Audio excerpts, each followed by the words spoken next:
Lanette, and I am a 20-year grade 3 brain cancer survivor. Originally, my grandmother was diagnosed, and that was my first experience with brain tumors. We kept her at home. She said, if it's cancer, when you open me up, close me back. And that's what they did, and in 9 weeks she was gone. And my grandmother was like my best friend. She kind of raised me, and my world changed. I had been experiencing some headaches, some visual issues, and extreme headaches. So these weren't just, take some aspirin, go away. But I had some insurance challenges. They wouldn't approve an MRI. After having what I now know was a seizure, a focal seizure, they pushed for the MRI. I threatened, I'm going to the state boards, we got to do something, and had the MRI, and that afternoon was called, and I was so clueless, answered the phone. I was sitting at my work and said, oh my gosh, thanks for calling. He goes, you need to be quiet. He actually said, you need to shut up.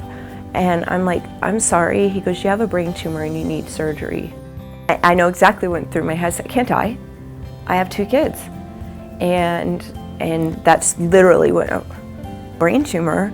And I was so silly. I thought, and I know, trivial, I wasn't silly, but I thought, okay, I got to get this thing out so I can get back to work. I need a paycheck. And I didn't know it was the size of a baseball, and I wasn't going to go back to work because 4 months later a second tumor came back.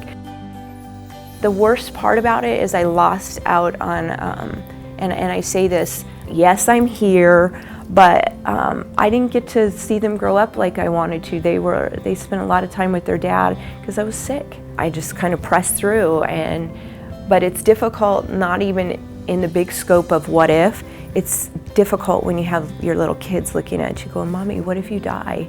And how do you look at them and look at them and not lie to them and say, I don't know if Mommy's gonna die. And that was the hardest part, because I didn't want to lie to them, but I didn't know, and you don't know. I don't have any therapy per se as far as treatments. I do think that you have to take care of yourself, and sometimes just the concern. I work with a lot of brain tumor families, so I take care of me, maybe behavioral stuff, just being able to talk to somebody that's outside of my circle is nice, but then I also help with support groups and things, and I think that's all part of it. You need love, you give love. You need hope, you share hope, and I think that's really what has helped me, and it's been part of my therapy and treatment.